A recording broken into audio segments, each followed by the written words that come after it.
pessoal, beleza? Vamos então para a segunda aula aqui do nosso mini curso sobre as crises econômicas. Eu já adianto que eu achei que eu peguei pesado na primeira aula, falei que eu ia tentar não deixar o conteúdo assim tão denso, fazer aulas tão longas, né? O último vídeo deu 35 minutos cravados, que foi o tempo máximo que eu estipulei para esses vídeos. E além disso, eu achei que, enfim, eu tratei de vários temas, né? Então eu achei que ficou bem puxado. Por causa disso, eu vou fazer essa segunda aula aqui o mais light possível. São poucos slides até que eu separei para ela. E aí na terceira aula eu volto a puxar um pouquinho mais, mas acho que nenhuma delas eu vou fazer tão densa quanto aquela primeira aula.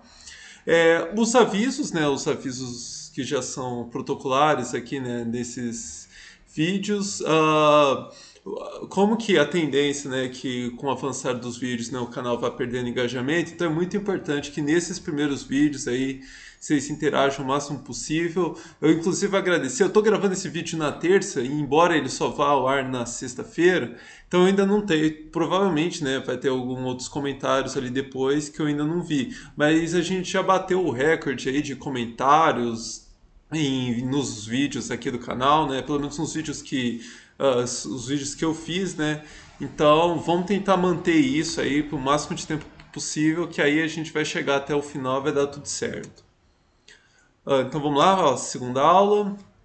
Eu também brinquei lá que eu esqueci, né, de falar a diferença sobre valor e preço. Na verdade, sim, deixa eu até é, me corrigir ali, que eu meio que falei brincando.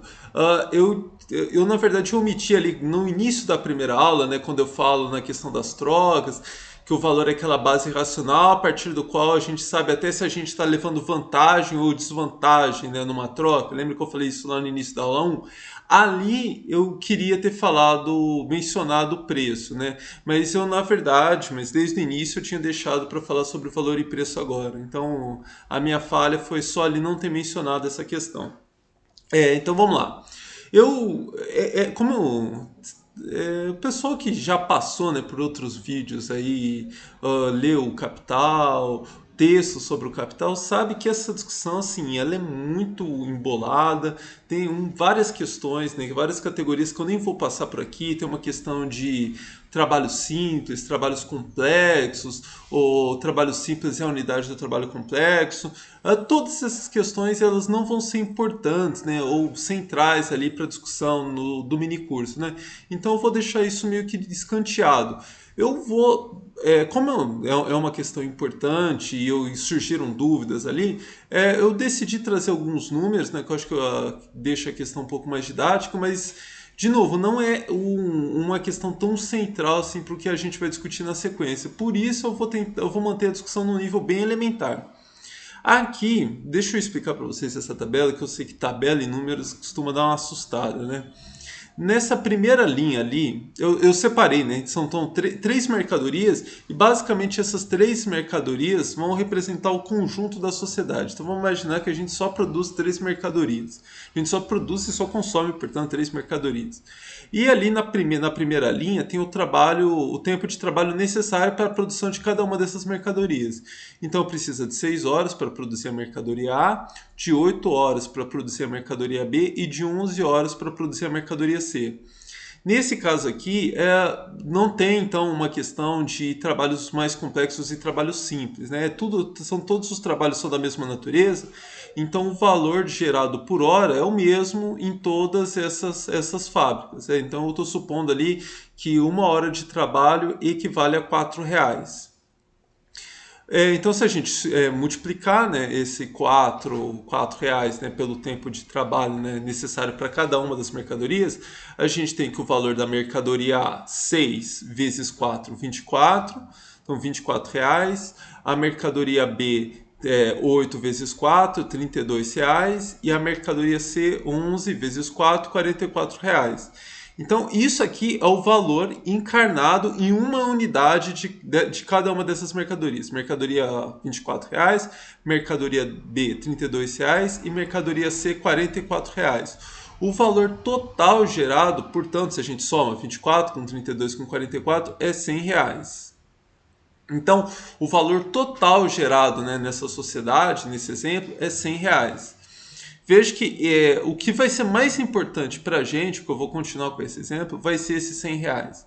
Aqui então a gente está basicamente nos bastidores, né? Analisando quanto de valor tem encarnado em cada uma das mercadorias. Isso aqui, na realidade, é impossível.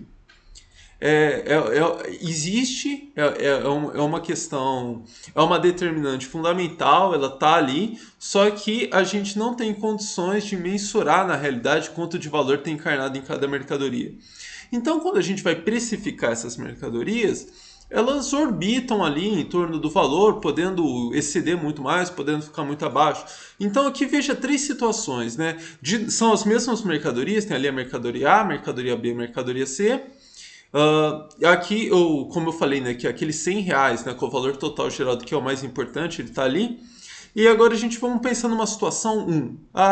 Num determinado momento, o preço da a mercadoria A está sendo vendida aí nos supermercados por R$ 20, a mercadoria B por R$ 30 e a mercadoria C por R$ 50.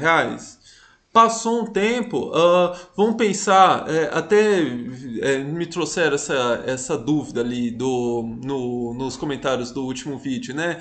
E o álcool em gel durante a pandemia? Então vamos logo ali para a situação 3, né? Imagina que essa mercadoria A é álcool em gel. No meio da pandemia aí aumenta absurdamente, né, a procura por álcool em gel, e olha como que o preço da mercadoria ele cresce absurdamente, né? Ele salta ali de R$ 20 na situação 1, vai para 35 na situação 3. Só que olha, imagina que a mercadoria B aí, que ela é gasolina, né? Então que caiu agora o preço da gasolina, o pessoal tem andando menos de carro, caiu a procura. Imagina que ali então o preço inicial dela ali era de 30 na situação 1 e agora caiu para 25 na situação 3. A mercadoria C também cai ali, é uma outra mercadoria ali que a gente não está consumindo muito durante a pandemia. E imagina aí um bem de luxo, enfim. E aí o preço cai ali de 50 para 40. E ainda eu coloquei ali, só como exemplo, ainda uma situação 2, que o preço da mercadoria A ficou ali em 25, o preço da mercadoria B 25 e o preço da mercadoria C 50. O que eu estou querendo mostrar com tudo isso, né? Olha só que em nenhum momento essas mercadorias estão sendo vendidas, né? O preço dessas mercadorias está correspondendo com o valor delas, né? Que olha aqui, vamos voltar para o slide anterior e ver o valor da mercadoria A. A mercadoria A tem encarnado de valor R$ 24, reais, a mercadoria B R$ 32 e a mercadoria C R$ 44. Veja que em nenhuma dessas três situações elas estão sendo vendidas pelos seus respectivos valores. Isso aqui, obviamente, né, eu inventei esses números, isso aqui é uma situação hipotética, mas a realidade é assim. A gente não sabe, né, qual que é o real valor de cada uma dessas mercadorias. Há uma série de métricas que eu não vou tratar aqui, mas que o Marx trata lá nos primeiros capítulos do livro 3 do Capital, que cria uma série de amarras, né, que, no geral, né, impede que o preço das mercadorias excedam em muito ou fiquem muito abaixo do valor. Há uma série de amarras ali, mesmo para mercadorias individuais. Mas veja que a amarra, né, o lastro, a barreira real do valor é a massa do total de valor gerado, que é R$ 100. Então veja que nos três casos, na situação 1, na situação 2, na situação 3, se a gente soma o preço da mercadoria A com o preço da mercadoria B com o preço da mercadoria C, ele dá R$ 100. Se desse acima de R$ 100, o que está acontecendo ali? Uma inflação. Se desse abaixo de R$ 100, o que estaria acontecendo ali é uma deflação. Mas veja então que a medida objetiva que ela aparece de forma bastante clara no nosso dia a dia é essa barreira da massa total de valor gerado. A massa individualizada de valor encarnada em cada mercadoria, existe só uma série de instrumentos ali indiretos que exercem alguma influência ali no dia a dia, né, das empresas na hora de precificar. Mas essa relação ela não é direta. Então veja que, então aqui a gente tem o preço das mercadorias e aqui nesse slide anterior a gente tinha o valor de cada uma das mercadorias. Obviamente que aqui seria o valor de troca, né, porque eu já estou estabelecendo o valor em relação ao dinheiro, né, já ele ganhando essa forma de troca. Então acho que com isso eu consegui mais mostrar, né, que o valor e preço são coisas diferentes, né, e como essa questão ela é bem complexa, né, ela é bem embolada, mas que o ponto fundamental aqui, que vai ser fundamental para a gente ao longo desse mini curso, é pensar o agregado, né, essa massa total de valor que foi gerada. Isso aqui para a gente vai ser muito importante. Então, com isso eu fecho o primeiro tópico aqui dessa aula, que eu acho até que é o tópico mais complicado. Agora vai ser bem mais tranquilo. Então vamos lá para o segundo tópico. Eu falei até agora, né? Produção, tempo de trabalho necessário, quanto de valor foi produzido. Aí vocês podem perguntar, devem estar se perguntando, assim, quem não conhece, né, para onde que vai essa discussão, mas espera aí. Esse valor foi produzido, mas e se a gente não conseguir vender essas mercadorias, né? O que acontece com esse valor? Então, isso aqui é uma forma. Eu propus aqui duas fases, né, para a gente pensar isso. Na verdade, depois, na próxima aula, a gente vai ver que são 3 fases, né, de forma mais esquemática. Mas uma primeira fase, então, é essa fase da produção das mercadorias. É nessa fase em que o valor transferido, né, de matérias-primas para mercadorias finais, né, e o mais valor é produzido, o mais valor é gerado. Mas esse mais valor, né, utilizando ali um termo da física, ou mesmo da filosofia, né, ele existe em potência. Ele está ali, né, ele foi criado, mas ele está ali latente, né, em potência. Ele só vai ser realizado, ele só vai ganhar vida, ele só vai se transformar em dinheiro, que é a finalidade. Lembra lá também no início da aula 1, né? O fim da lógica capitalista é a acumulação de capital. Então esse mais valor, ele só vai ganhar vida no momento da circulação das mercadorias, no momento que aquelas mercadorias são vendidas para o consumidor, seja o consumidor final, né? Já vou entrar nessa questão aí das diferenças de consumo.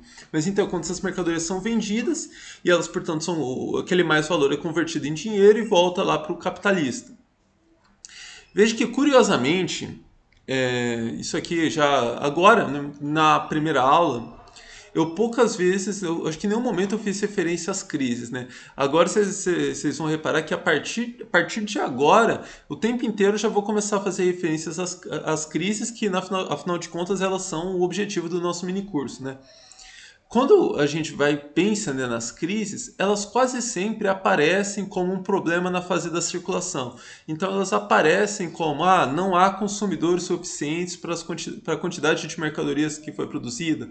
Ou, houve aqui um problema na produção de mercadorias e o consumo, a demanda está muito maior do que aquela oferta de mercadorias. Quase sempre as crises vão aparecer como esses problemas na circulação. Isso não significa que elas de fato estouram, né? O problema de fato é ali é simplesmente uma questão ali na circulação, uma questão ali de oferta e demanda. Isso aqui vai ficar bem claro ao longo do mini curso de como que essa questão ela novamente outra questão assim bem complicada, bem cheia de nuances. Mas então o ponto aqui mais valor, ele é produzido na produção de mercadorias. O mais valor é realizado na circulação de mercadorias. É quando ele de fato ganha vida. Ele deixa de ser uma mera potência para se tornar realidade. E ali, né, o que eu adiantei, né, que existem 2 tipos de consumo. Na verdade, no livro 2 do Capital, Marx mostra outros. Mais um caso em que eu estou aqui simplificando, né? O Marx vai mostrar ali, além, né, desses tipos de consumo, tem também ali o consumo de bens de luxo, enfim. Para a gente aqui, nesse primeiro momento, eu vou fazer uma divisão entre o consumo produtivo e o consumo final. O que é o consumo produtivo? O consumo produtivo é aquele consumo de matérias-primas e meios de produção para a produção de mercadorias. Então, está tendo um consumo de matérias-primas para produzir uma mercadoria. Então, é um consumo produtivo, porque é o consumo para a produção de uma mercadoria. E o consumo final, o que eu estou chamando de consumo final, é aquele consumo humano, né, de mercadorias, né, para a reprodução da vida humana. Então, aquelas mercadorias que foram produzidas, né, elas deixam de ter uma existência ali ainda na forma de mercadoria, ainda que seja uma mercadoria diferente, porque elas foram utilizadas simplesmente para a reprodução, né, da vida humana. Obviamente que a gente poderia entrar e falar, não, beleza, elas se transformaram, estão sendo consumidas para reprodução, né, da mercadoria força de trabalho, que, como eu falei, força de trabalho é uma mercadoria especial. Ainda assim, para os nossos fins aqui, é importante fazer essa divisão entre consumo produtivo e consumo final. Consumo final, portanto, sendo essas mercadorias, o consumo humano, né, a mercadoria deixa de existir. E ali, né, como eu destaquei ali embaixo, né, que eu falei que essa questão é mais embolada, né? O consumo produtivo. Então, estou falando daquele primeiro consumo para a produção de outras mercadorias. Ele pode ter como fim a produção de meios de produção, então, maquinário que vai ser utilizado, né? Esse maquinário, inclusive, pode ser utilizado para a produção de outros maquinários, como pode ser utilizado para a produção, né, de mercadorias para o consumo final. Então, veja que ali tem aquilo que eu estou chamando de departamento 1, produção, né, de meios de produção, e o departamento 2, né, que é a produção de mercadorias para o consumo final. Se for lá no livro 2 do Capital, vocês vão ver que tem, inclusive, o Marx vai fazer uma diferenciação ali entre departamento 1A, meios de produção que vão ser destinados para indústrias que produzem meios de produção. 1B, meios de produção que vão para fábricas que produzem bens de consumo. E ali no departamento 2 tem o 2A, que são bens, né, de consumo do grande público, e o departamento 2B ali, que seria bens de luxo. Hoje eu acho até que é uma divisão. Tem até um outro vídeo aqui no canal que eu discuto isso, mas eu nem vou abrir essa página aqui para o nosso mini curso, ela não vai ser tão importante. O que aqui para a gente então é fundamental é essa divisão entre consumo produtivo e consumo final. Como eu falei, né, de novo eu vou chamar atenção aqui já para um potencial elemento perturbador aí nessa dinâmica, né? Aqui, essa tabela aqui, eu não gostei muito como ela ficou, não. Fiquei pensando em outras formas de deixar ela mais didática e acabei deixando ela assim mesmo. Deixa eu portanto, explicá-la aqui com mais cuidado. Do lado esquerdo, eu coloquei até uma linha aqui um pouco mais incisiva, aqui, um pouco mais em negrito, né? Para separar. Do lado esquerdo está a produção, então produção de meios de produção para o departamento 1, produção de meios de produção para o departamento 2, aquela divisão que eu comentei, que eu acabei de comentar, e a produção de mercadorias para o consumo final. E do lado direito tá a procura, né, dessas respectivas mercadorias. Então, a procura por meios de produção do departamento 1, procura de meios de produção do departamento 2 e procura de mercadorias para o consumo final. Obviamente que a gente teria que, para simular a realidade, teria que ter, enfim, infinitas subdivisões aqui. Aqui é simplesmente um esquema para mostrar como a crise aparece em vários momentos como um problema de alocação, né? Eu já vou comentar também sobre a natureza dessas crises, mas vamos voltar aqui para a tabela. Foi produzido aqui 10 unidades de meios de produção para o departamento 1. Mas veja que a procura, nesse momento aqui, nessa situação fictícia, nessa situação hipotética, a procura por esses meios de produção é de 6 unidades. Então foram produzidas 10 unidades e a procura é por 6 unidades. O que acontece aqui? Uma superprodução de meios de produção para o departamento 1. A produção de meios de produção para o departamento 2. Foram produzidas 8 unidades e a procura é de 8 unidades. Então aqui foi certinho. A produção correspondeu com a procura.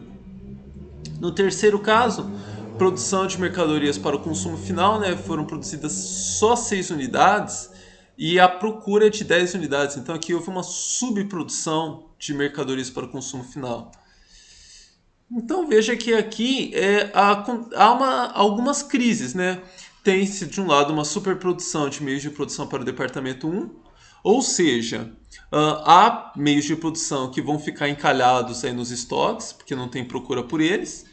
E de outro lado, né, houve uma subprodução, né, de mercadorias essas mercadorias para o consumo final. Ou seja, os consumidores vão estar querendo mais, vão estar procurando mercadorias, não vão estar encontrando elas no supermercado. E aí cria-se aquela pressão, as empresas sobem o preço e aí entra naquela dinâmica ali de uma crise. Eu coloquei aqui embaixo, né, que para a gente, né, o que vai ser importante a gente destacar aqui? Que crises na distribuição, essas crises assim, de má alocação de recursos, elas tendem a ser pouco impactantes para o conjunto da economia. Eu fiz até questão aqui, por exemplo, de colocar esse produção de meios de produção para o departamento 2, né, essa a linha do meio ali. Veja que aconteceu uma crise, né, uma perturbação ali na linha de cima e na linha de baixo e ela continuou ali absolutamente inalterada, né? Então essas crises na distribuição elas tendem a ser facilmente solucionadas. Mecanismos ali, como o pessoal, os liberais gostam, né? Os próprios mecanismos ali do mercado conseguem corrigi-la num médio prazo, ou às vezes até no curto prazo. Então elas não tendem a se converter em grandes convulsões, grandes crises econômicas, grandes estagnações. Elas acontecem ali o tempo inteiro e muitas vezes não viram nem notícia, né? Não ocupa ali os telejornais ou páginas na internet, porque elas acontecem o tempo todo. Pô, tem ali, semana passada teve um problema com subprodução de leite. O preço do leite sobe um pouco, dos produtos lácteos sobe um pouco, e isso quase não vira notícia. Então, esse tipo de crise acontece o tempo inteiro. É uma crise setorizada, é uma crise ali de meros setores que normalmente não viram uma crise generalizada para toda a economia. Gente, como eu falei, eu não vou entrar nessa questão aqui das modalidades de capital, porque aqui o raciocínio vai ficar bem quebrado, que essa discussão aqui ela vai ser bem densa, tem várias outras tabelas que eu já fiz, então eu vou parar por aqui mesmo. Eu falei que esse vídeo aqui ele ia ser mais curtinho, eu espero, mas ao mesmo tempo que eu acho que ele ficou mais curto, eu não acho, né, principalmente essa discussão do jeito que eu estou tentando fazer aqui, muito rápida, né, eu não acho que ela seja uma discussão muito simples, né, então eu preferia aqui utilizar várias tabelas, tentar trazer dados, né, para ver se ela fica mais tangível, mas pode ser também que, enfim, que ela tenha gerado outras confusões, assim, então eu aguardo, né, o retorno de vocês antes até de começar o próximo vídeo. Pode ser aqui que no próximo vídeo, antes de eu entrar aqui nas modalidades de capital, suas funcionalidades, eu volte aqui para tirar algumas dúvidas, às vezes até algum erro que eu cometi aqui, enfim. E aí nos comentários vocês me chamam a atenção se alguma coisa não ficou claro ou não. Ou mesmo o pessoal que está ainda vendo a aula 1 lá, pode me trazer questões lá que eventualmente também eu dou um jeito aqui de trazer mais novos esclarecimentos. Então, gente, é isso. Novamente, comentem aí dúvidas. Se não tiver dúvidas, tenta manter aquele engajamento lá. Deram ideia também de trazer frases aí de autores que vocês gostam para dar uma bombada aqui no vídeo. Então, por favor, deem essa força. Um abraço e até a próxima.